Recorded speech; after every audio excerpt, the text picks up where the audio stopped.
Hola, buenas tardes, bienvenidos, gracias por la espera. Damos inicio al cuarto encuentro del seminario El futuro de las políticas de drogas en América Latina, entre la prohibición y los derechos. Bueno, hoy contamos con la presencia de dos periodistas. Estamos con el licenciado en comunicación social Eric Tropper, que es periodista de LT3 y coordinador periodístico del diario digital Versión Rosario, y con el periodista y escritor, quien tiene una amplia trayectoria en el tema que hoy nos convoca, que es Emilio Ruchansky. Pero bueno, antes de darles la palabra, me gustaría mencionar que este mes, el 26 de junio, es el día del Acompañe no castigue, que es una contrapropuesta al Día Internacional de la Lucha contra el Uso Indebido de Drogas y Narcotráfico. Bueno, y me parece que es importante mencionarlo. Es una fecha de concientización, de visibilización, y desde Miradas creemos, bueno, estamos convencidos que continuar apostando a estos espacios de diálogo es una forma de resistencia a estos continuos intentos de criminalización y estigmatización y patologización de las personas que usan drogas. Bueno, antes de darles la palabra a nuestros invitados, recuerdo que vamos a dejar el chat abierto para que vayan dejando las preguntas o comentarios que quieran hacerle a los invitados y que vamos a estar respondiendo en los últimos 5 o 10 minutos del encuentro. Ahora sí, sin mucho más para agregar, les dejo la palabra. ¿Qué tal? Buenas tardes, ¿cómo andan todos? ¿Cómo andas, Emilio? Bueno, lo voy a presentar a Emilio, que es el especialista en este caso. Soy el invitado y que articula un poco la entrevista para que sea, bueno, en este caso, estos temas atravesados por quien viene trabajando en la temática hace mucho tiempo, que es Emilio Ruchansky, periodista, escritor, autor del libro Un Mundo con Drogas, también integrante del Acuerdo por la Regulación Legal del Cannabis y editor adjunto de la revista THC.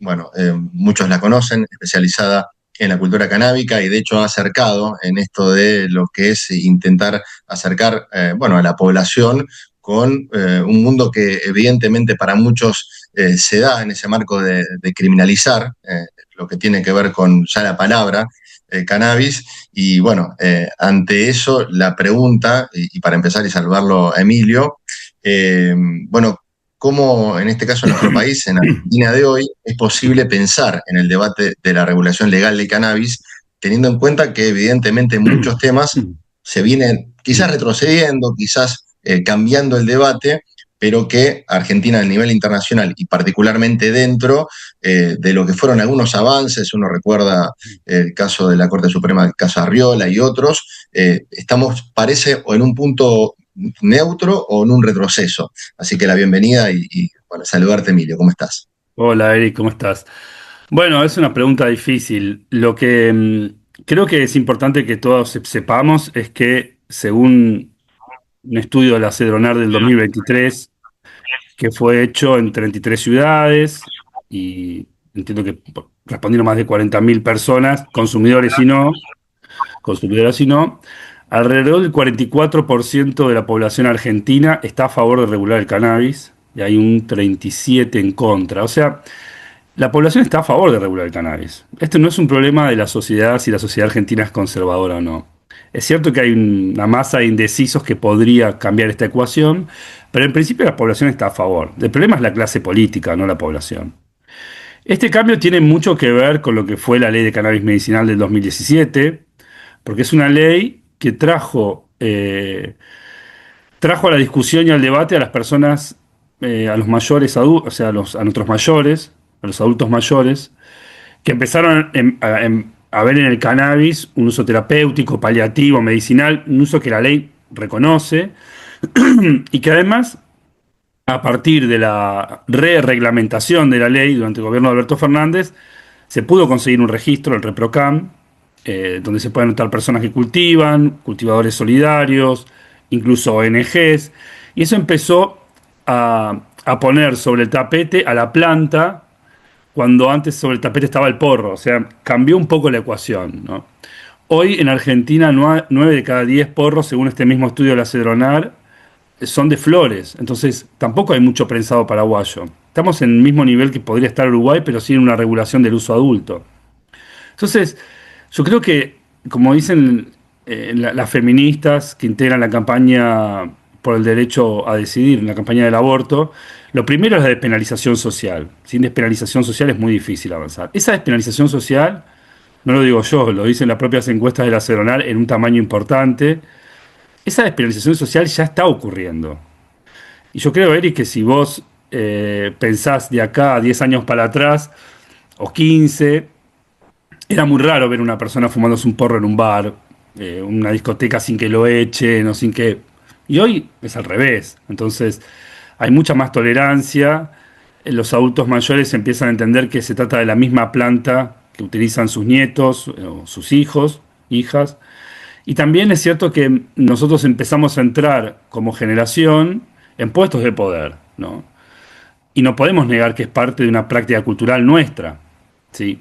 Muy extendida. Entonces hoy tenemos personas de 45, 50 años que son consumidoras, que llevan 20 años consumiendo o más, a las cuales ya nadie les puede decir que el porro es la puerta de entrada a las drogas duras, ni que se va a morir por fumar porro, etcétera. Entonces, creo que el problema está más en la clase política y en algún punto, y es en lo que trabajamos en el Acuerdo por la Regulación Legal del Cannabis, en poder nosotros tener un proyecto de ley, que es en lo que estamos trabajando, en tener un proyecto de ley que abarque muchas cuestiones, desde la conducción de vehículos hasta la potencia del cannabis, hasta la prohibición de la publicidad, sponsoreo y patrocinio de productos de cannabis. O sea, es un proyecto que pensamos en algún punto viendo los monitoreos de otros países, principalmente Uruguay, que fue el primero en el mundo, pero también Canadá y ahora Alemania, ¿no? Estamos tratando de ver otras experiencias, qué cosas funcionan, qué cosas no.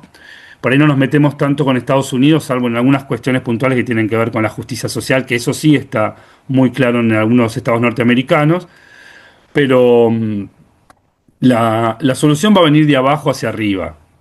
Eso me parece, Eric, que es como es la clave de esta discusión. La clase política no está preparada para esta discusión, como tampoco estaba preparada para el aborto. Claro. Eh, y se lo llevó puesto la marea verde, ¿no? Y eso me parece que es un poco lo que va a tener que pasar. No, no veo soluciones de arriba. Sería lo más fácil, Te ¿no? he escuchado hablar de esto de la comparación y el problema era el dealer cuando hablamos de marihuana con respecto a drogas más duras y sobre todo lo que fue la década del 90, principios del 2000, en donde era la forma de ingresar o de conseguir, en definitiva, la Claro. marihuana. Ante eso, hay un cambio, evidentemente, en este último tiempo que se dio también, no de arriba para abajo, sino de abajo para arriba, y a través del conocimiento y seguramente a través de la información que se fue teniendo en todos estos años. Sí, hay un fenómeno del cultivo que es muy grande. Lo vemos en los grow shops, en las tiendas especializadas de cultivo, que cada vez hay más. De hecho, hay una cámara empresarial del cannabis.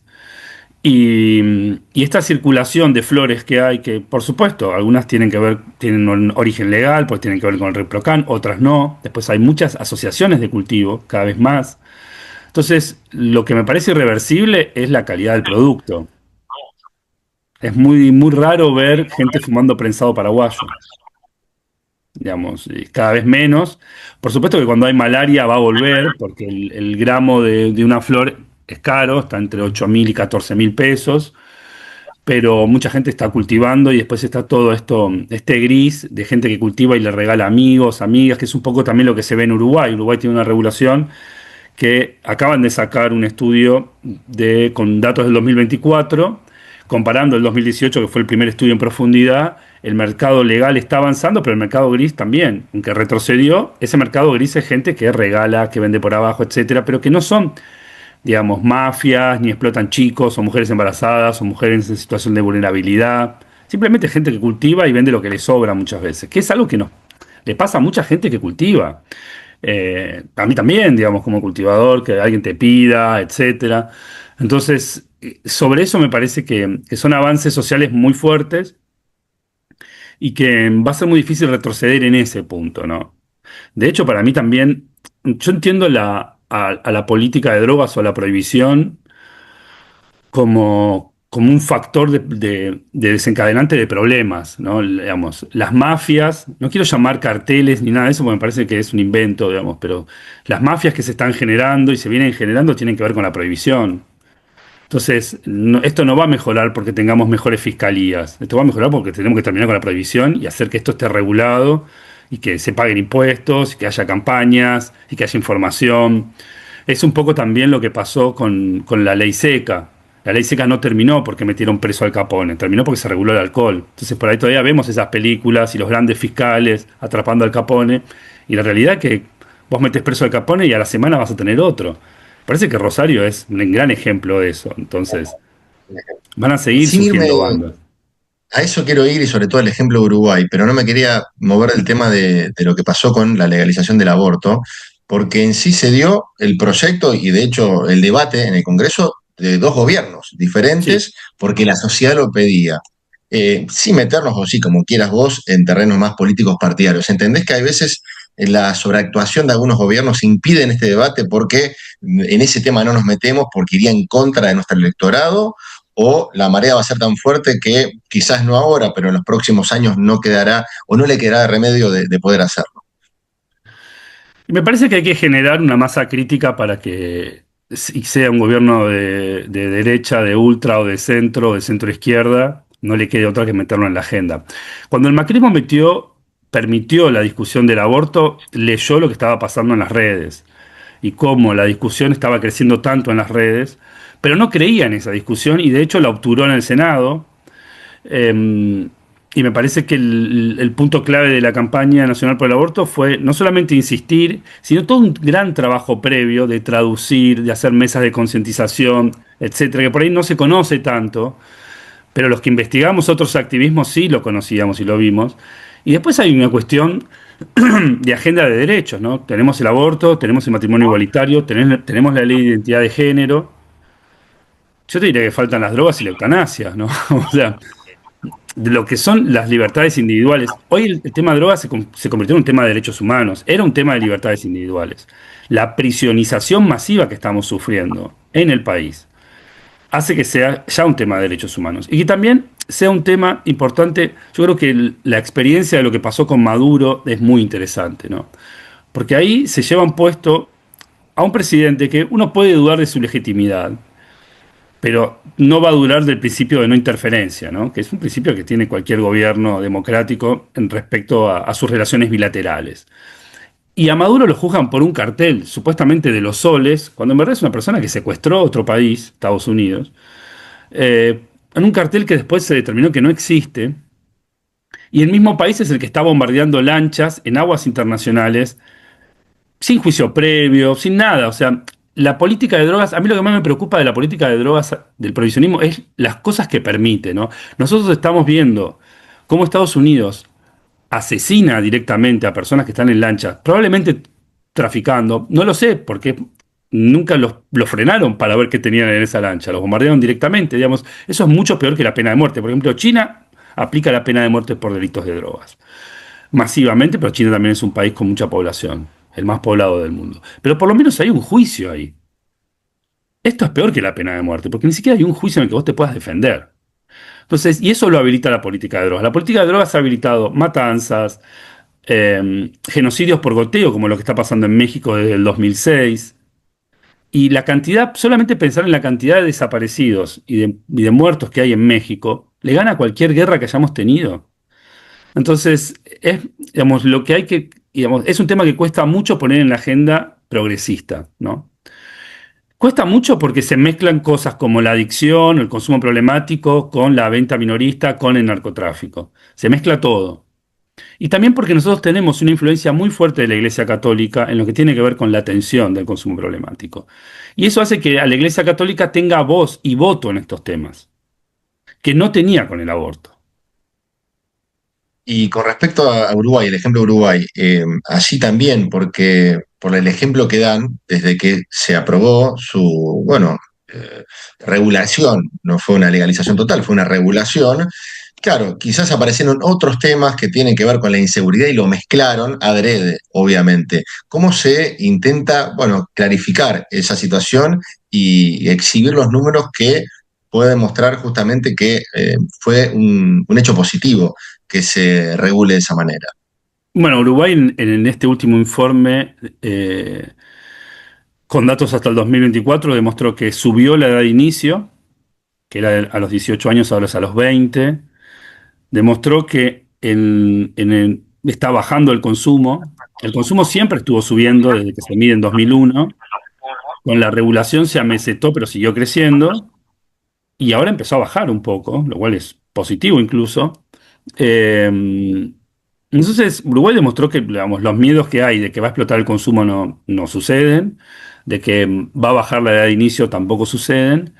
Y sí hubo un problema en Uruguay, lo que no está bajando es la criminalización. Y eso tiene que ver, en principio, con un gobierno de derecha como el de la calle Pou, que subió las penas para delitos de drogas que antes eran escarcelables. Hoy hay un montón de mujeres que están presas por llevarle marihuana a sus maridos en la cárcel o a sus parejas. Y esta ley, que es la Ley de Urgente Consideración, la LUC, que fue votada por la población también. Y digamos, los mecanismos de democracia directa funcionan para bien y para mal, pero funcionan. Estados Unidos tiene las regulaciones que tiene a nivel estadual, en su mayoría por plebiscitos. O sea, por eso decía Eric cuando pensé que la población está a favor. Si nosotros tuviéramos un plebiscito, probablemente lo ganemos. Digamos, la Constitución de 1994 habla de la democracia directa, permite los plebiscitos, aunque no permite que sean vinculantes, o sea, permite que un proyecto de ley pueda ser tratado, pero no quiere decir que sea aprobado, sino tratado. Entonces, Uruguay tiene ese problema, sigue teniendo una criminalización alta. Lo que desapareció es la violencia alrededor de poder adquirir la sustancia. Hoy tenés clubes, tenés farmacias y tenés autocultivadores. Está bajando la cantidad de autocultivadores registrados porque ya se perdió ese miedo. Pero el registro, que fue muy criticado, sirvió para que durante un gobierno de derecha mucha gente se pudiera proteger. Hoy el plan de drogas de Uruguay plantea que las vías no sean exclusivas, porque hoy si vos sos autocultivador no podés estar en un club, si estás en un club no podés comprar en una farmacia. Cada vía excluye a las otras dos, de las tres. Y eso no está bueno porque si vos sos autocultivador, pero te fue mal con la cosecha, está bueno que tengas la opción de comprar en una farmacia o de ir a un club, etcétera. Está planteando que los turistas puedan comprar, que me parece que está bien, digamos, que ya se pasó este primer miedo. Eh, y en general, digamos, los índices son buenos, digamos, no pasó todo lo que los miedos sociales creían que iba a pasar, ¿no? Esta idea de que íbamos a tener una sociedad drogadicta, que iban a chocar todos los... Nada. Faltan datos sobre conducción, en eso ellos van a trabajar un poco más en testear a los conductores. Ese es un desafío, te diría, mundial, eh, que nosotros estamos investigando. Alemania tomó ahora una determinación de poner 3,5 nanogramos en sangre, pero eso solo se puede medir en sangre. Entonces, hay que ver cómo, que sea justo, digamos, porque si yo, Gracias. claro, si yo le hago un test de saliva a alguien, tal vez le dé el consumo del día anterior. Entonces, es una situación engorrosa. Lo que dicen los alemanes es que el principal problema de las personas que consumen cannabis es que pierden el carril, ¿no? Zigzaguean o pierden el carril cuando están manejando. No es que están desinhibidas y van a 200.000 kilómetros por hora, no sería ese el problema. Eh, es una discusión que hay que seguir trabajando porque también tiene que ver con la capacitación en seguridad vial y a los agentes de tránsito. Pero en rasgos generales la regulación uruguaya funcionó bien, no impactó en el consumo.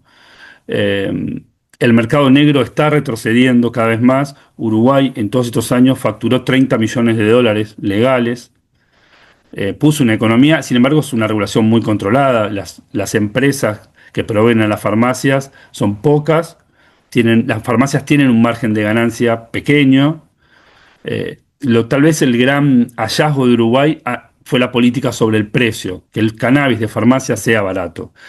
Y lo que ha hecho, y hay que reconocerle al gobierno de la calle Pou, es aumentar la cantidad de THC de lo que se vendía en farmacias, que había empezado con el 7%, ellos lo llevaron a 15% y después lo llevaron a 20%, con dos variedades, ¿no? Con gamma y con epsilon. Eso fue muy bueno porque la gente había dejado de comprar en farmacias porque el pegue no era lo que buscaban o lo que esperaban. Mucha gente se había volcado a los clubes, pero los clubes son más caros. Entonces, esto lo dijo Fernández Huidobro, que era el ministro de Defensa y fue el que presentó en su momento la regulación. Dijo, esto es una guerra económica. Si vos querés ganar esta supuesta guerra, lo que tenés que hacer es quitarle el mercado a los transas y a todo ese circuito, ¿no? Y eso lo fueron logrando, digamos. Lo más importante de una regulación es la captura del mercado, que vos captures el mercado, que en Canadá fue bastante difícil porque al principio los dealers bajaron el precio. Cuando Canadá empieza en 2018 o 2019, lo primero que hacen los dealers es bajar el precio. Entonces la regulación no arranca porque es caro comprar en dispensarios. Surgen esos problemas, ¿no? Que son problemas porque al fin y al cabo la venta de drogas también es capitalista, ¿no? Entonces esas cosas van a pasar. Pero yo creo que el modelo uruguayo es de exportación. Todos los países, tanto Canadá como Alemania, vieron Uruguay, obviamente, porque por la experiencia y además Uruguay mide lo que hace, cosa que el prohibicionismo no hace, que es medir las consecuencias de las decisiones políticas que toman. Uno de los problemas que hay siempre es que se anula el debate. Y cuando se anula, ¿en qué sentido? Que dicen, bueno, es la puerta de ingreso a la marihuana, a otras drogas más duras. Dijimos esta idea de ya no un supermercado, que sería el dealer, que vas y compras cualquier droga. Si esto fue cambiando en el último tiempo, evidentemente hay registros que han mejorado en ese sentido. ¿Cómo se evita anular el debate? ¿Cómo se menciona que justamente ejemplos como Uruguay y otros ha permitido que justamente se salga de tener una compra de marihuana o de otra droga como si fuera lo mismo, entendiendo que son cosas totalmente diferentes? Bueno, sabes que hoy estaba leyendo un documento sobre la desfederalización en la provincia de Buenos Aires. Es un documento que hizo la Procuración bonaerense en el 2006, en el arranque de la desfederalización. Y en ese documento, donde se plantean incluso cantidades máximas. Es decir, se plantea esta idea de que si alguien tiene 50 gramos es un consumidor, si tiene 10 gramos de cocaína es un consumidor. Es un documento muy interesante y ahí se plantea esta idea de la puerta de entrada. Y la verdad es que no tiene lógica. Ellos dicen, si hay una puerta de entrada es el alcohol, pero además no hay lógica porque la puerta de entrada, y esto ya hace muchos años lo dicen en Holanda y lo han probado, la puerta de entrada es el dealer, no la marihuana. Ir al mercado clandestino, como decías vos, los uruguayos no hablan de supermercado, pero parecido, dicen efecto góndola, ¿no? Vas al dealer y el dealer te pone otras sustancias. Entonces, Holanda lo demostró y por eso mantiene la política de tolerancia, no es una regulación lo que tiene Holanda, es una política de tolerancia, pero la mantiene incluso con gobiernos de derecha y conservadores, porque funciona. Ellos lograron bajar el consumo de heroína, principalmente que era lo que más les interesaba a partir de la transmisión de VIH y hepatitis C por compartir jeringas. Entonces, yo creo que hay dos cuestiones ahí. Una es plantearse el sentido común y poder decir esto y repetirlo como un mantra. La puerta de entrada es el dealer, no la marihuana. Si vos corres al dealer, no le van a ofrecer otras cosas. Si las quiere conseguir, las va a conseguir. Pero si vos corres al dealer y generás un mercado regulado del cannabis, donde la persona solamente consuma cannabis o pueda comprar semillas, va a haber mucha menos gente que consuma otras sustancias porque no se las van a ofrecer directamente. Y además le sacás a los dealers el poder que tienen de poner nuevas sustancias en el mercado. ¿Qué pasó con el Paco? Ahora está pasando con el Tusi. Me siguen, o sea, ellos son los que, viendo cómo está la crisis, el Tusi, por decirlo de alguna forma, es ketamina con un poco de cocaína, es una especie de éxtasis barato. Como el éxtasis no es barato, digamos, y la ketamina en este documento de la procuradora bonaerense está puesta en un riesgo intermedio. Por supuesto que tiene un montón de riesgos, sobre todo cruzada con otras sustancias y también por sobredosis. Pero en principio es eso. Primero es usar el sentido común y después buscar las estadísticas. Por eso es muy importante. Yo recuerdo hace 15 años, cuando debatíamos desde el círculo de la revista THC o hablábamos con diputados, diputadas, por ahí te daban la razón y decían, bueno, está el fallo Arriola, es cierto, esto no funciona, esto fracasó, pero no hay otra cosa. Siempre es la muletilla, y por eso escribí mi libro también. Yo busqué viajé a muchos países para mostrar que sí había otra cosa. Que había un ejemplo en el estado de Colorado, esperen que perdí una luz acá. Digamos, que había otras maneras de abordar la situación y que no iba a salir todo mal, digamos, ¿no? Que no explotaba nada. Todavía cuando hice el libro no estaba Canadá, recién arrancaba Uruguay. Hoy ese fenómeno es imparable, digamos, Estados Unidos ya tiene, Estados Unidos es hoy el mercado más grande de cannabis legal para uso adulto en el mundo, con solo sumar Colorado y Nueva York, perdón, con solo sumar California y Nueva York, o solamente California. California es un país, entonces ni siquiera es Canadá el mercado legal más grande, pero Canadá es un país del G7, digamos. Entonces, pasan esas cosas. Uno tiene que ir, para mí, ir buscando evidencia científica, es lo más importante, ver otras regulaciones para traer tranquilidad. Y eso también está en ese estudio de la Cedronar que les menciono del 2023. Cuando le preguntan a la gente que está a favor o muy a favor de la regulación, los que están muy a favor o los que saben sobre regulaciones en otros países todavía están más a favor. La gente que conoce el modelo uruguayo, que sabe un poco de lo que pasa en Canadá o incluso en Alemania, por lo menos Uruguay, esa gente está mucho más a favor. Y es un poco lo que también hemos trabajado desde el activismo, empezar a traer a los referentes de Uruguay, lo hemos hecho en Rosario, en Mar del Plata, en la ciudad de Buenos Aires, para que nos cuenten, para que expliquen en qué se basó esa decisión que tomó el gobierno de Uruguay, etcétera. Entonces están esas dos cuestiones. El sentido común, esto pasó en el debate en Uruguay, están las taquigráficas, que el partido, creo que se llama Gerardo Amarilla, que era del Partido Colorado, decía que, bueno, que todos los pastabaceros empezaban con la marihuana, ¿no? Y entonces saltó un diputado del Frente Amplio y le dijo, sí, también tomaban Coca-Cola y la teta de mamá. O sea, a veces también hay que reírse. Yo creo que el gran actor político en drogas en Argentina es Capusotto. Es así, Capusotto con ese personaje del porro que iba caminando y que le pegaba al tipo, que era el fumador, digamos, que un día lo encuentra leyendo la revista THC y le pega porque dice, estás viendo pornografía, estás mirando otras flores, digamos, reírse de la situación porque la sociedad ya está a favor. Entonces, a veces uno quiere llevar esto a un plano intelectual y en el fondo sí, es ridículo lo que están planteando. ¿Por qué no empezar a reírnos? Porque reírse, ridiculizar, en la argumentación, en la retórica se llama la reducción al absurdo, es muy eficaz en un debate también. Porque a veces cuando te sientan a alguien a hablar en contra, que ya cada vez consiguen menos personas, porque también es la realidad, traen gente que está muy ligada al catolicismo, a la iglesia, etcétera. Entonces uno ya, y con argumentos que no existen o con cifras inventadas, uno puede discutir desde la cifra, pero uno también tiene que discutir desde el sentido común e incluso desde mi punto de vista, desde el humor. Como, bueno, chicos, ya está. Hace 10 años por ahí no me hubiera animado a hacer chistes. Porque te dicen, ¿cómo estás haciendo chiste con la droga que mata a la gente? Bueno, hoy sabemos. Siempre supimos que la marihuana no mata a nadie, pero hoy lo dice la OMS también. En la revisión de 2018, la OMS por primera vez revisó la prohibición del cannabis y lo bajó de la lista 4, lo sacó de la lista de peligrosidad máxima y lo dejó solo en la 1. Podría haber avanzado más, pero propuso eso, digo, pero digamos, está claro que es una droga que no tiene dosis letal y que al lado tenés una droga como el alcohol que sí tiene dosis letal, que sí genera un montón de problemas en el tránsito, en la violencia doméstica, y esa droga tiene publicidad. También me parece que eso es Y, chiste, importante. y hay humor que viene de ahí, de hace cuántos años que hay humor con el tema del alcohol, y nadie se Exacto. asusta, digamos. Y nadie se asusta. Pero además, digamos, si uno es sincero y ve sanitariamente los problemas de Argentina, el porro no es un problema.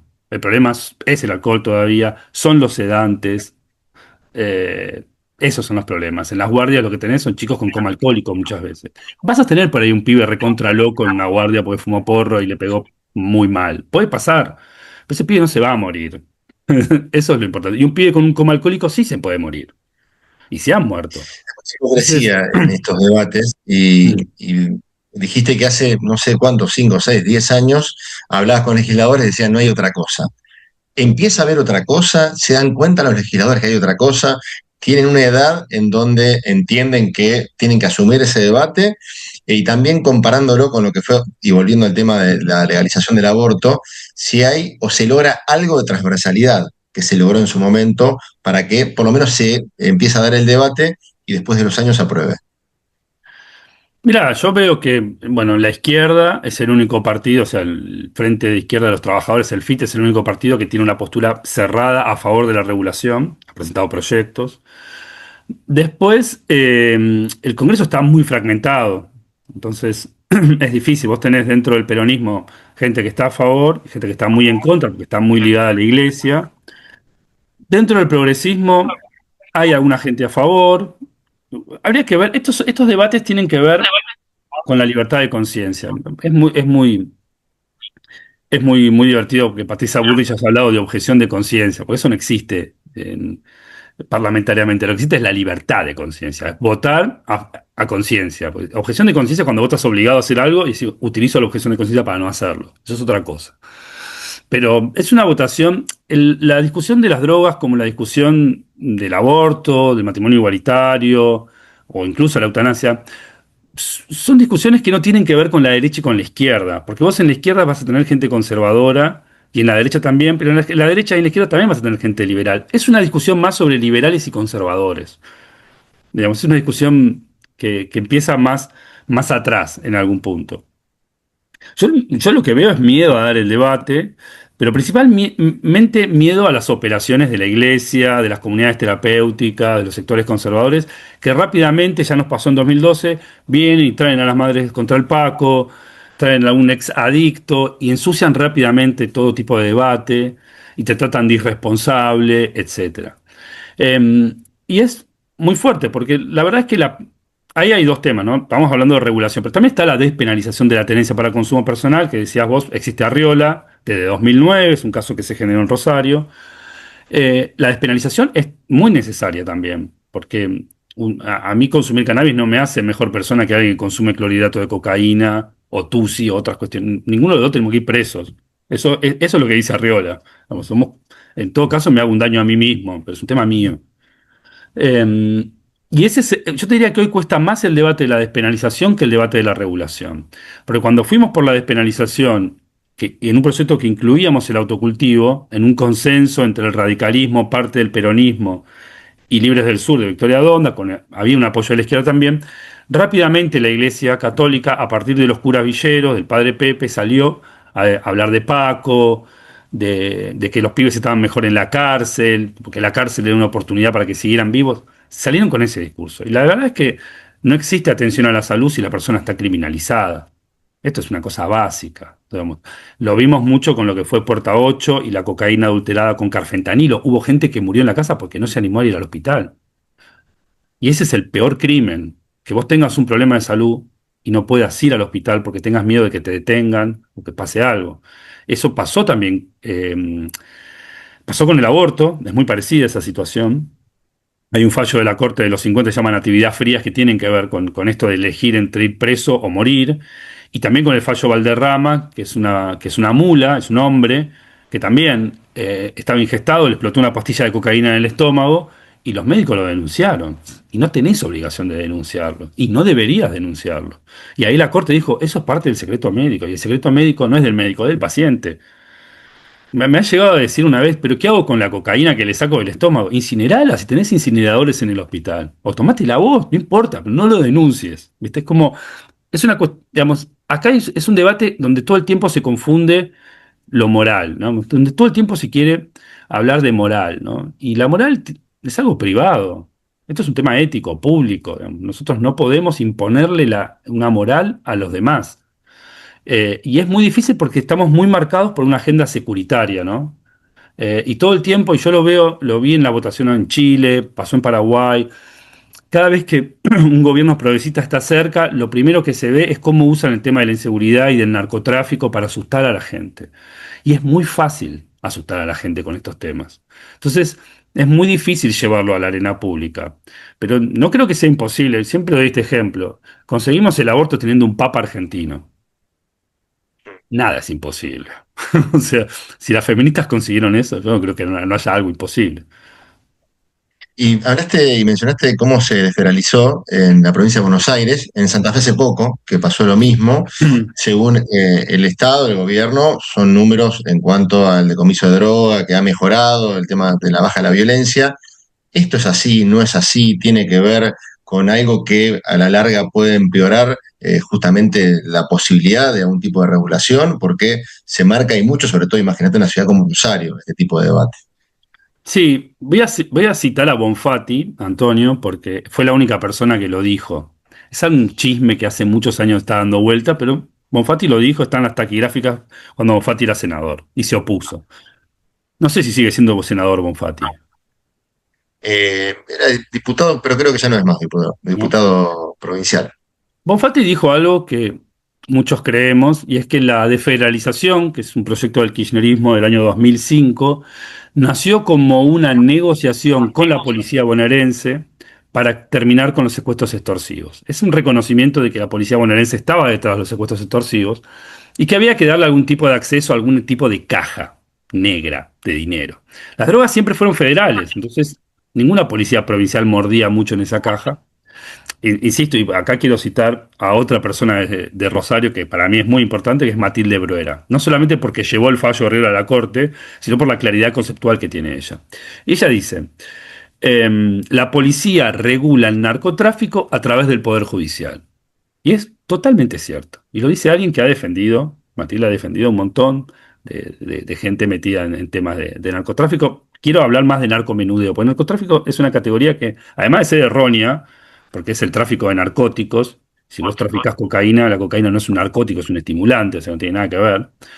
Pero además está bueno poder hablar de menudeo para separar un fenómeno que es llevar cocaína a Europa de vender cocaína o marihuana o pasta base en los barrios, ¿no? Son cosas totalmente, son mercados que no se tocan. Digamos, si yo voy a meter 3 toneladas en Europa, no voy a sacar un poquito de venderlo en Rosario, no tiene sentido, porque me estoy arriesgando a que me agarren o agarren la línea de distribución cuando estoy atrás de un negocio mucho más grande como llevar por barco toneladas a Europa, ¿no? Eso está bueno separarlo.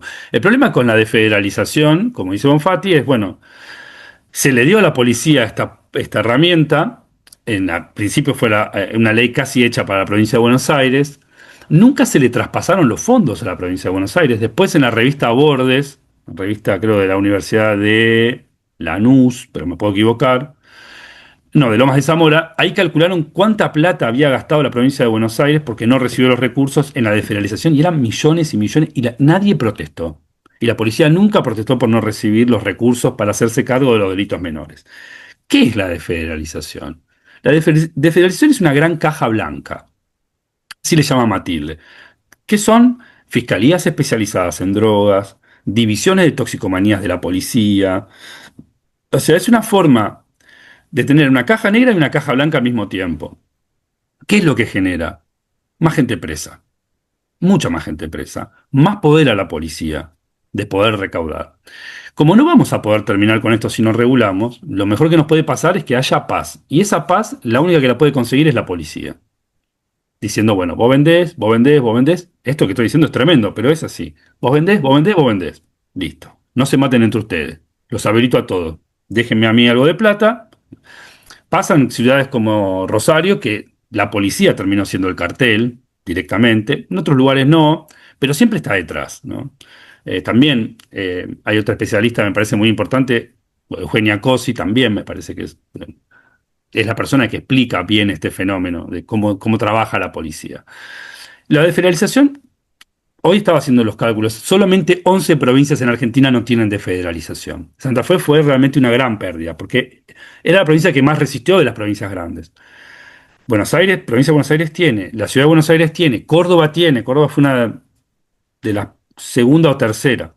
Entre Ríos es un caso muy interesante, porque Entre Ríos se resistió porque no le daban los recursos. Entonces intentó varias veces, pero no agarraba y no se sancionaba porque no venían, y los recursos no le fueron a nadie. Yo no conozco una provincia donde hayan puesto, el gobierno nacional haya puesto plata para la desfederalización, que la debería poner.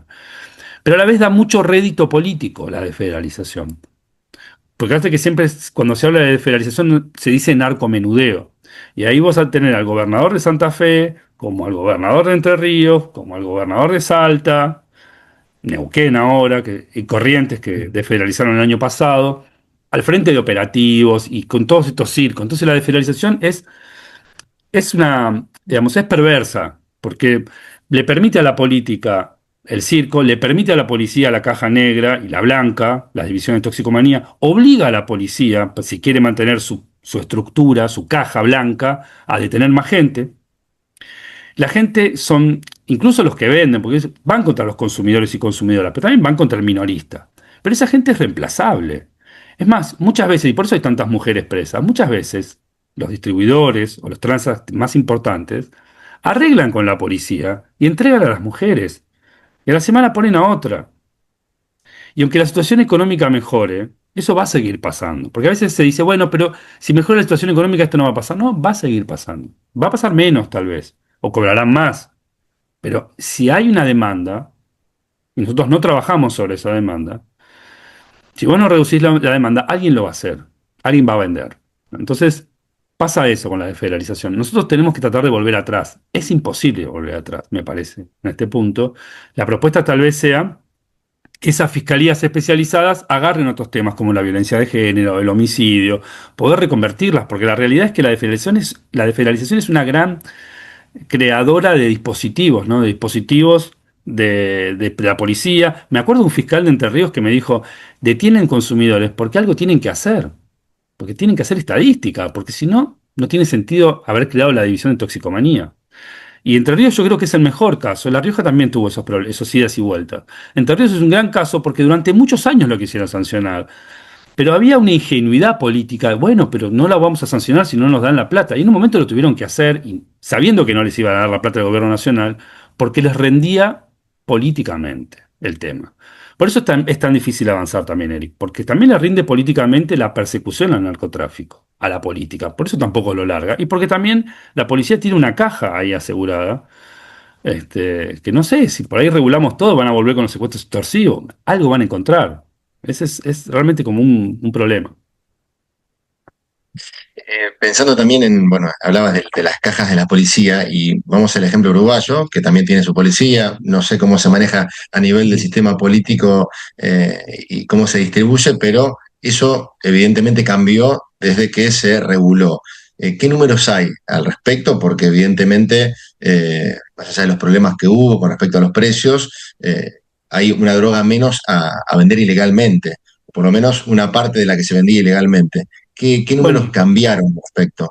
eso es lo que no funcionó bien, porque lo que pasó es que las farmacias no siempre tuvieron abastecimiento y no siempre tuvieron un buen producto. Eso hizo crecer a los clubes. Y la policía se dio cuenta de que había un mercado gris. Y fue sobre ese mercado gris. Entonces, si vos dejás un flanco, la policía rápidamente va a tratar de morder. Ahí hubo varias cuestiones, como te decía, la ley de urgente consideración, la LUC. Después hubo un cambio en el Código Procesal Penal, empezaron los abreviados. Mucha gente, hoy tenés mucha gente más presa por delitos mucho menos violentos de drogas que antes no iban presos. Entonces, ahí la policía logró acomodarse en el sentido de decir, bueno, igual nos queda el mercado gris de cannabis, vamos a ir por ahí, vamos a ir a detener al cultivador que vende, al club que tiene plantas de más. Digamos, también hay un problema en Uruguay que tenemos que evitar acá, que es que si vos violás el marco normativo de la regulación, caes en una ley penal cuando debería ser administrativo. Si vos tenés más vino del que deberías tener y vendés vino sin IVA o vendés alcohol clandestinamente a mayores de edad, bueno, podés ir preso. Es que no vas preso. Pagás una multa. El problema es que como fue la primera regulación, eso no se midió bien, digamos. Canadá en eso avanzó un poco más, dijo, no, acá lo único grave es venderla a menores de edad. Eso es grave. Ahora, si vos vendés alcohol a menores de edad, no vas preso. Y el alcohol en menores de edad, insistimos, el alcohol es una sustancia letal. No sé si, no estoy a favor de las cárceles, digo, pero deberías tener una sanción más dura. Entonces, para mí se falló ahí. Es un gran problema, porque la policía siempre se acomoda. Igual a la policía siempre le va a quedar la cocaína, hasta que no se regula. Entonces, y ese es lo que realmente deja ganancias, ¿no? A la policía le sirve mucho el control territorial, porque también hay un tema de la control de la calle y de la recaudación, ¿no? De agarrar un par de pibitos o pibitas que están fumando porro o que tienen y sacarles plata. Y eso no llega a las estadísticas, porque nunca lo vamos a ver. Pero eso existe. Parar pibes, pibas, no solamente las policías provinciales, también la gendarmería, también la policía federal. Y decirle, mirá, si no querés que te empapele, así se dice en la jerga policial, para empapelarte es armarte una causa, dame la plata que tengas. También la policía planta drogas. Esto lo vi en muchas causas. Planta drogas porque guarda drogas y las planta. Y te saca plata también. Entonces, el problema con la policía, Eric, es que la policía en Argentina tiene un grado de autonomía tan grande que digamos, tiene un autogobierno. Entonces, vos tenés como político, tenés que transar por la policía, porque la policía te lleva puesta a vos. O te tiran un muerto, o te tiran droga. Digamos, el problema policial es un problema más grande todavía, en este sentido, digamos, ¿no? Uno tiene que lograr regular y principalmente para que la gente no vaya presa. Pero para poder, digamos, una vez que regules va a aparecer este problema. Y ahí vas a tener que trabajar y ver cómo terminar con esa autonomía policial, yo creo que es lo más difícil todavía, digamos, ¿no? Porque la policía tiene otro poder, no solamente la droga, también puede plantar armas, libera zonas para que se robe, participa de secuestros, de asesinatos, digamos. Nosotros tenemos, hay mejores y peores policías en las distintas provincias, ¿no? Santa Fe no es el mejor ejemplo, pero provincia de Buenos Aires tampoco, Córdoba menos. Entonces, tenemos esos problemas, que ahí sí nadie se atreve. Ahí nadie se Me atreve. quedé pensando esto de un menor de edad yendo a comprar a un lugar, a una farmacia que te vende legalmente en Uruguay. Eh, Imaginemos que es una multa que le aplican a la farmacia o algo que no termine en la cárcel esa persona. Pero como padre, es mejor que intente el menor de edad comprar en una farmacia, que sería en un kiosco de una cerveza, siendo menor, que en un dealer, como volvíamos antes, a ese famoso supermercado de drogas que puede comprar cualquier cosa. Sí, en una farmacia no le van a vender porque tenés que estar registrado para comprar en farmacia, entonces no podés registrarte siendo menor de edad. Lo que va a pasar es que le compre a los hermanos mayores o a los amigos a otros chicos mayores de edad del barrio, etcétera, y esa circulación va a existir, obviamente. A mí me da mucho más miedo el alcohol que la marihuana, siendo padre, porque el alcohol no se vuelve, digamos. La intoxicación un coma etílico no te lo va a devolver a un nene. Este, nada, es, digamos, son distintos riesgos como sustancia, pero sí, va por ahí. La veo a Sofía que tiene ganas de abrir las preguntas, Sí, me parece. filosofía ahí también. Gracias. Bueno, muy, muy importante, muy interesante la entrevista, la conversación, y muy pertinente para lo que vivimos, ¿no? A los que vivimos en la ciudad de Rosario. Bueno, si tenemos algunas preguntas que voy a leer. Eliana de Casa Aini dice, ¿qué opinión tiene sobre el proyecto que se está divulgando desde el FITU? Tanto en cuanto al proyecto, que es extremadamente acotado, según lo veo, como en posibilidades de que haga el recorrido parlamentario necesario para llegar a la discusión en las cámaras. Continúa la pregunta, dice, hola, perdón, de nuevo yo, me pregunto si el proyecto del acuerdo por la regulación, está trabajando solo cannabis o drogas en general, pensando en la sociedad consumista que somos y por qué lo están trabajando así. Mira, yo hace un tiempo que dejo de leer proyectos, por supuesto, los veo, etcétera, pero como que entiendo que la solución es de abajo y que los proyectos tienen que abordar demasiadas cuestiones. Los proyectos importantes, como el de Canadá o el de Uruguay, son proyectos que se trabajaron entre todas las bancadas. El proyecto de Canadá involucró un comité de expertos que habló con incluso la policía. Yo no creo que el FIT haya hablado con la policía. Nosotros queremos hablar con la policía.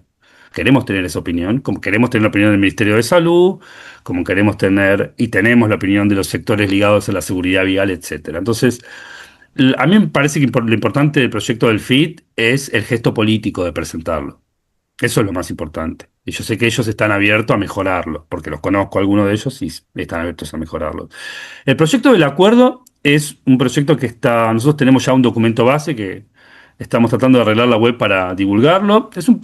El documento base es una consulta que hicimos con organizaciones de salud mental, de derechos humanos, penales, de diversidad sexual, cultivadores, cultivadoras, digamos, con la amplia gama que integra el acuerdo. Miradas también está en el acuerdo.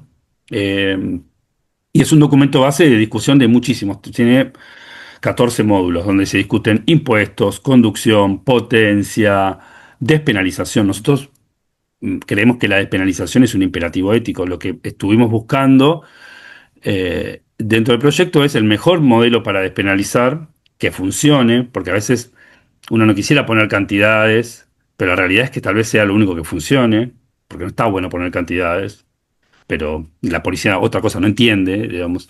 Y también cómo bajar las penas por los delitos menores de drogas, porque también nos parece, y eso sí, cada vez hay más acuerdo en el campo progresista, incluso el campo ligado a la Iglesia Católica dentro de la política, porque hay una conciencia clara de que en el barrio hay mucha gente muy pobre presa, que sus familias se destruyen. Tuvimos ese problema con Bergoglio, cuando Bergoglio era Bergoglio que dijo que los que vendían drogas eran mercaderes de la muerte. Pero si yo te traigo una señora que tiene 5 chicos y la única forma de cuidarlos y tener un mango es vender drogas en su casa, yo no le puedo decir que es una mercader de la muerte. Digamos, esa persona tuvo otros derechos vulnerados antes. Entonces, también, digamos, ahí hay otra discusión, se da mucho de el adicto, el adicto. Yo quiero hablar de pobreza, no de consumo problemático. El consumo problemático, en contexto de pobreza, lo que tenemos que solucionar primero es el contexto de pobreza. Entonces vos decís, no, pero si deja de consumir, si deja de consumir, pero sigue siendo pobre, probablemente vuelva a consumir. Porque consume para no tener frío. Entonces lo que tengo que arreglar es el frío y después ver el consumo. Me siguen, digamos, es uno de esos de los problemas. Pero nosotros en el acuerdo seguimos trabajando, creemos que vamos a poder presentar un proyecto este año, no creo tal vez el año que viene, porque todavía estamos evaluando algunas cosas. Vamos a tener que discutirlo y discutirlo y discutirlo, pero la revisión de Uruguay fue muy importante para nosotros, la estábamos esperando porque tenía que ser del 2022, el gobierno de Lacalle Pou no la hizo, y era una revisión que iba a traer una experiencia y datos nuevos que necesitábamos para avanzar en algunos temas que son como muy polémicos. Y después estamos tratando de ver el tema de la seguridad vial. Tuvimos reuniones con las principales agencias de seguridad vial, de ONGs, y fue bastante difícil. Pero sí había una conciencia de que el tema hay que abordarlo. Eso para mí me deja tranquilo, digamos, no es un tema que... Por ejemplo, quisimos tener una reunión con las organizaciones ligadas a la lucha contra el tabaco. Para nosotros tenían una experiencia bárbara, sobre todo lo que tiene que ver con promoción, publicidad y patrocinio. No quisieron. Tenemos en claro que no queremos ninguna de esas cosas, ni publicidad ni nada. Nosotros no queremos que la gente fume más. Nosotros queremos que la gente no vaya presa principalmente y que pueda comprar en un mercado regulado. Y tampoco queremos que la gente se haga millonaria vendiendo porro. Porque para eso queremos clubes y que esos clubes sean cooperativos como ocurre en Uruguay, como ocurre en Alemania. Pero bueno, es un largo camino. Nosotros no trabajamos de esto. Yo trabajo en la televisión pública, tengo otro trabajo. En mis ratos libres, incluyendo los fines de semana, traduzco, leo, busco más información, generamos reuniones. Pero sí, es un trabajo muy lento. Y está muy bien lo del FIT, pero insisto, son gestos políticos principalmente. Acá hay que hacer una investigación muy profunda para poder proponer una regulación que calme todos los temores sociales, que está bien que haya temor por la concentración y la potencia del THC, está bien que haya temor por la conducción bajo los efectos de las drogas, de los dos lados. Digo, el que consume dice, che, pero yo consumí ayer. ¿Por qué me da positivo saliva, me sacás el auto, me reventás, me cobras una multa enorme? Si yo... Entonces hay que resolver varias cuestiones y hay posibilidades técnicas para algunas de esas cuestiones, que se van a ir resolviendo, porque bueno, otros países también las quieren resolver. Bien, acá hay un asistente anónimo que pregunta, ¿esta ola de derecha conservadora está influyendo en las políticas públicas de los países? Por otro lado, Ga pregunta si la nueva reforma en Santa Fe que amplía el poder de la policía probablemente aumente la detención de los consumidores. Bueno, un poco está la respuesta también ahí en la pregunta. Constanza dice, ¿cuáles son las acciones sociales fundamentales para que este modelo de despenalización? Y bueno, felicitaciones por la charla, siempre interesante escucharlos. Sabrina dice, en los barrios tenemos muchos pibes y pibas en el microtráfico. Y vemos cómo los organismos de protección y fiscalía no saben cómo abordarlos desde la perspectiva de infancias y derechos humanos. Hay una necesidad urgente de seguir abriendo a los diálogos. Bueno, son muchas preguntas. Sobre la ola de la derecha es muy desigual, porque Trump sí avanzó en algunas cuestiones, reclasificó el cannabis, incluso permitió la investigación con ibogaína, digamos, ahí hay como un reconocimiento, también hay un empuje de una industria legal mal regulada. De hecho, el New York Times acaba de hacer una crítica muy fuerte a la regulación, diciendo que se legalizó pero no se reguló en algunos estados, y con razón, y compartimos. Entonces, sí, yo creo que las derechas son muy distintas. Nosotros, si acá tuviéramos realmente un gobierno liberal, ya hubiéramos discutido esto. Digamos. Es muy loco tener un presidente que dice que es liberal y está en contra del aborto. Ningún liberal está en contra del aborto ni la discusión de las drogas. Entonces no es un liberal, claramente. Pero bueno, o será liberal solo en lo económico. Entonces, bueno, eso es un aspecto. ¿Cuál era la otra pregunta, perdón? Después vamos a las infancias. A ver, dice, Tengo chat eh, acá, ¿no? si la nueva reforma en Santa Fe que amplía el poder de la policía probablemente aumente la detención de los consumidores. ¿Cuáles son las acciones sociales fundamentales para el modelo de despenalización? Y Bueno, empiezo por Santa Fe, así no nos mareamos. Mirá, las noticias son que supuestamente no aumentó la detención de consumidores en Santa Fe. Esa es lo que ellos dicen. De todas formas, más allá de que se haga bien la desfederalización y no aumente la detención de consumidores, también es preocupante que se aumente la detención de microtráfico, digamos, porque ese es el problema con la política de la prohibición. Cuanto más presionás, más sangre y dinero sale. Entonces, si vos perseguís más, decís, pero metí más gente presa, es como el ejemplo que les daba la ley seca y al Capone. Vos metés preso al Capone, pero la otra semana hay otro. Entonces, si vos aumentás la persecución, lo único que vas a hacer es llenar cárceles. Esto pasó en Salta, por ejemplo. En Salta, la cantidad de mulas que detenían era tan grande que empezaron a encerrarla en contenedores. En el 2005, la Defensoría General de la Nación consignó un caso donde había mujeres con niños en contenedores sin ventilación, cual ya es tortura. ¿Y cuál fue la solución política que encontró el gobernador, incluso la presidenta en ese momento, que fue Cristina Fernández de Kirchner? Construir una cárcel, que es la cárcel de Güemes, y la llenaron. Entonces, fíjense que es más fácil construir una cárcel que cambiar una ley. Vos podrías haber cambiado esa ley, y hoy sí se habla de bajar las penas y que sean escarcelables cuando una mujer está en situación de vulnerabilidad, o un chico, etcétera. Pero es más fácil construir cárceles. Entonces, la desfederalización nunca va a funcionar porque lo que no está funcionando es la prohibición. Y si vos te reprimís más, lo único que vas a lograr es más sangre y más dinero. Más dinero para la policía y para los tranzas y más sangre de tu pueblo, digamos, ¿no? Gente presa, muerta, etcétera. Entonces, no hay desfederalización efectiva, porque lo que tenemos que cambiar es un marco mucho más grande. Entonces, es mejor que no haya desfederalización. No hay, no quiero limitarme a los consumidores y consumidoras, porque tenemos que preocuparnos también por las personas que venden. Porque la realidad es que no todos son Alvarado.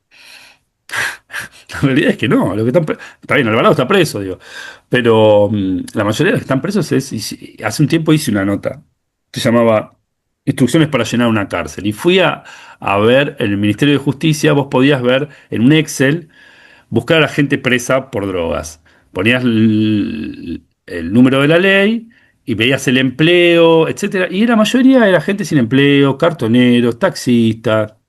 Esa es la gente que está presa, digamos, ¿no? Los últimos eslabones. Entonces no sirve. Con respecto a la despenalización, eso es, digamos, hay dos modelos ahí en disputa, o posibles más que en disputa. Uno es despenalizar directamente la tenencia para consumo personal sin cantidades, pero vos ahí dejás a criterio de la policía y de los jueces y o fiscales qué es consumo personal y qué no.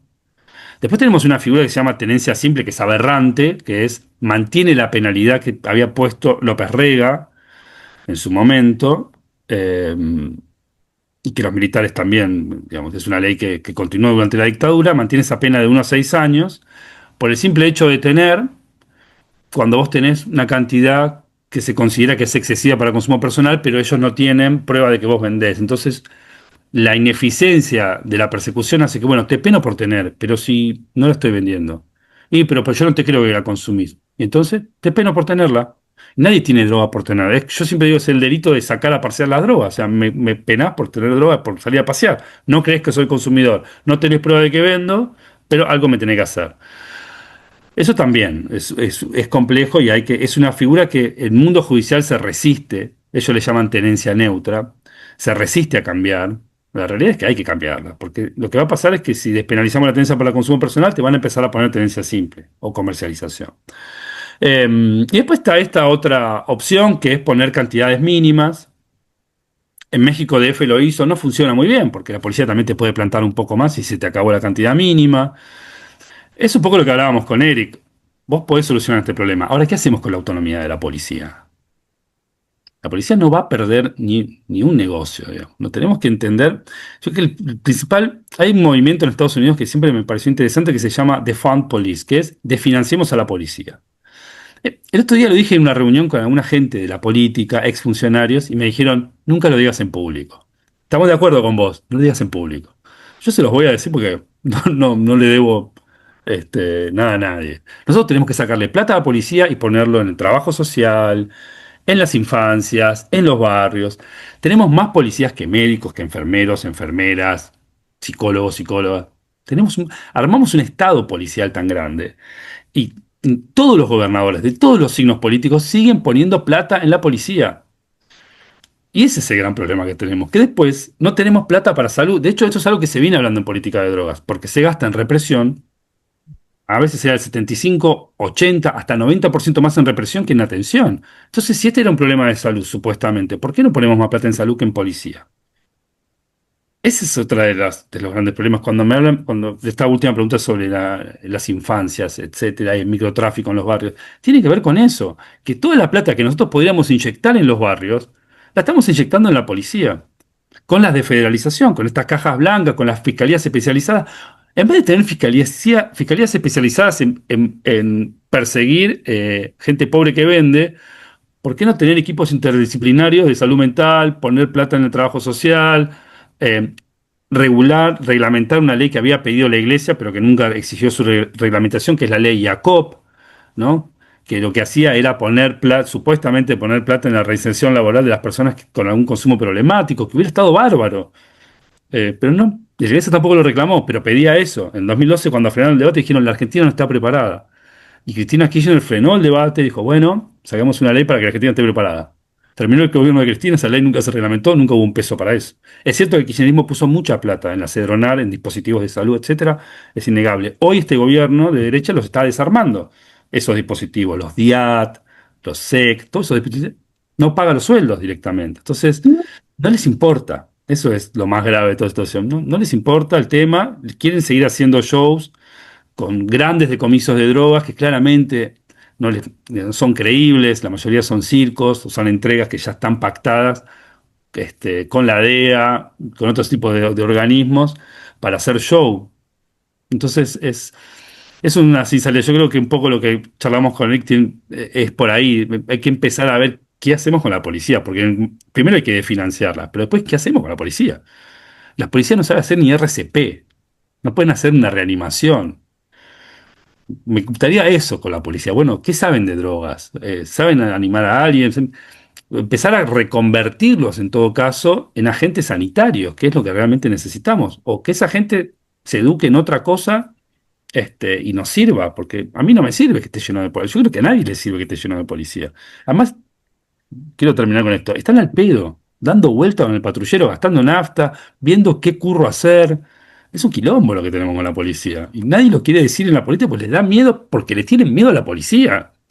Porque tienen miedo que la policía les plante algo, les salga un quilombo.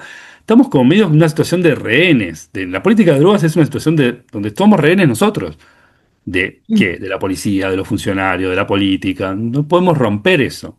Yo creo que eso es lo más grave, digamos. Estamos en una situación de no podemos discutir, como decía Eric, el debate está totalmente obturado, en parte con la iglesia, y cuando le sacás la máscara, ¿quién aparece? Cuando vos golpeás, viene el dueño del chancho y son las comunidades terapéuticas, la policía, la iglesia católica, que recibe fondos para tratamiento, que no recibe gente que, digamos, que está especializada, etcétera, ¿no? Eso es una de las cosas más aberrantes, que nosotros tengamos plata para los hogares de Cristo, cada vez menos, pero que se ponga plata ahí y no se ponga plata en un DIAT de la Cedronar o en un centro de tratamiento. Digamos, ¿por qué me tengo que atender con una Biblia bajo el brazo? Digamos, es perverso y es injusto también.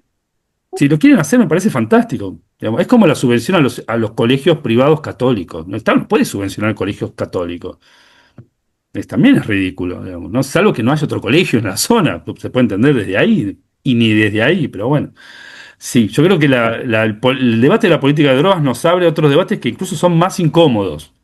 Y el debate de drogas es bastante incómodo, ¿eh? Yo creo que Eric está de acuerdo, digamos.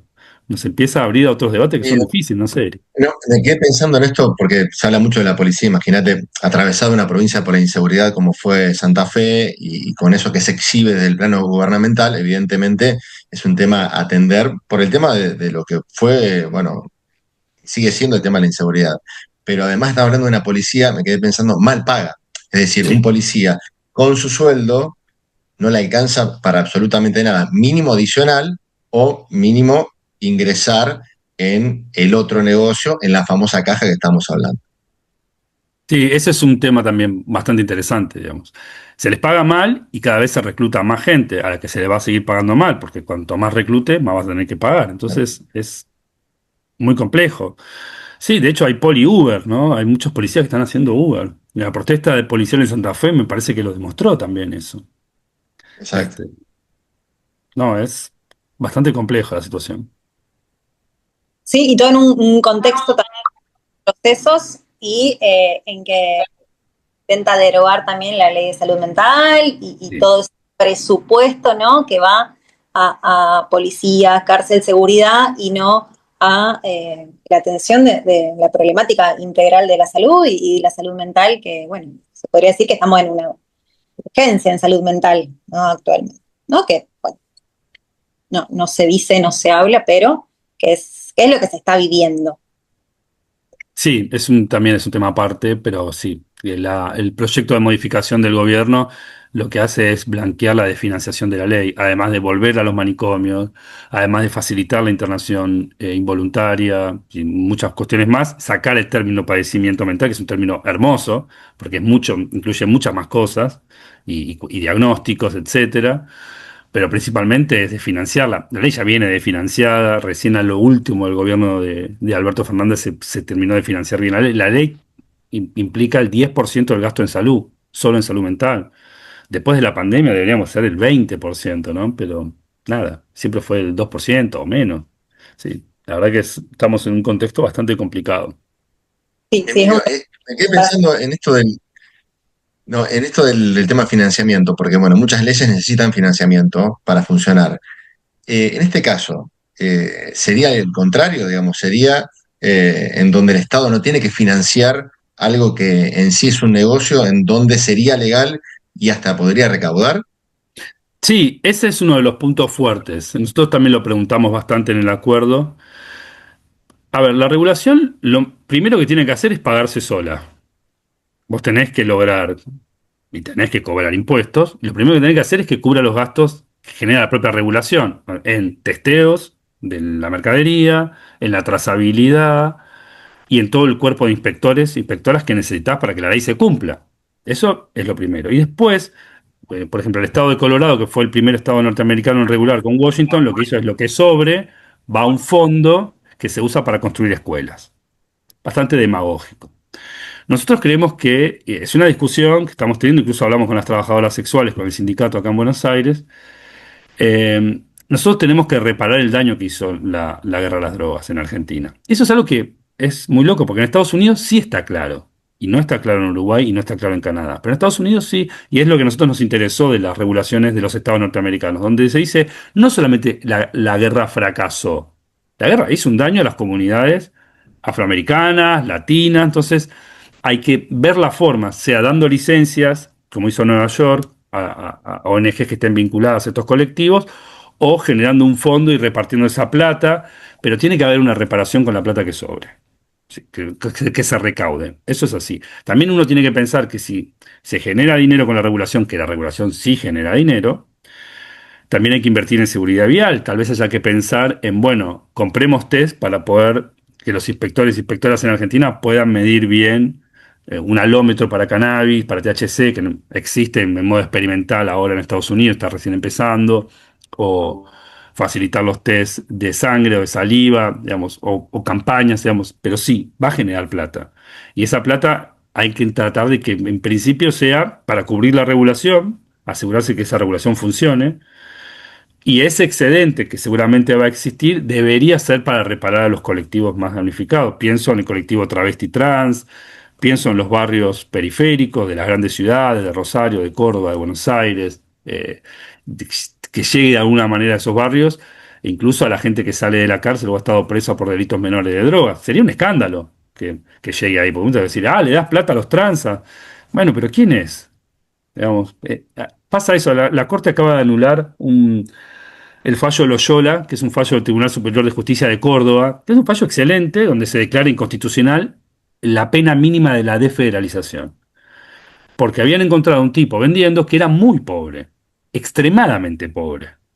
Entonces, el Tribunal Superior de Justicia de Córdoba dice, yo a este tipo no le puedo meter preso porque lo hago mierda. El tipo tiene hijos, no tiene un mango. O sea, no se hizo rico vendiendo droga, vendía droga para comer. Entonces bajaron la pena a 2 años para que sea escarcelable. Y la Corte, con el único voto de García Mansilla, que después se fue, tuvo que renunciar porque había sido un escándalo como entró, con el voto de García Mansilla bajó ese fallo de Loyola y le dijo a los tribunales superiores de justicia de todas las provincias, a las cortes de todas las provincias, ustedes no pueden legislar, no pueden decir cómo tienen que ser las leyes. Es toda una discusión dogmática, no soy abogado, no me voy a meter. Pero también, digamos, fue un cambio bastante heavy, porque esa es otra opción, ¿no? Empezar a bajar las penas, al menos judicialmente, generar como una riola con la desfederalización y decir, chicos, ¿no? La Corte de Córdoba dijo algo muy interesante. Si dijimos que esto es una ley de narcomenudeo, ¿por qué tiene las penas del narcotráfico grande? Tiene la misma escala penal 4 a 15 años si es para delitos menores. Y si son menores, ¿por qué tiene la misma escala penal que los delitos mayores? No tiene sentido. ¿Por qué alguien que vende 2 gramos de cocaína tiene la escala penal de 4 a 15 que es la misma escala que le voy a poner a alguien que vende una tonelada? Un distribuidor. También son discusiones que, digamos, hay que dar por lo menos en el mundo judicial, bastante difíciles, ¿no? Pero sí, ¿no? Este, tenemos realmente, no solamente las cárceles, también las comisarías medio explotadas. Entonces, bueno, por eso es un tema de derechos humanos. Sino, cuando empecé hace 20 años, este era un tema de libertades individuales. Nosotros no lo veíamos como un tema de derechos humanos. Los años, las cárceles son las que nos empezaron a enseñar de que esto es un tema de derechos humanos. Claro. Bueno, gracias, muchas gracias Emilio, muchas gracias Eric. Realmente hablo desde mí, estar escuchando y charlando sobre este tema horas. Realmente un lujo la entrevista, escucharlos. Les agradezco muchísimo por la presencia, por la buena predisposición, por el profesionalismo y muchas gracias también a todas las personas que participaron, que hicieron preguntas. Y bueno, esperamos encontrarnos el mes próximo, ¿sí? El segundo martes de julio, ¿sí? A las 19 horas, también por Zoom. Así que, bueno, muy buenas noches y muchas gracias a todos. Gracias, Eric, Gracias. Sofía, estuvo buenísimo. Muchas gracias.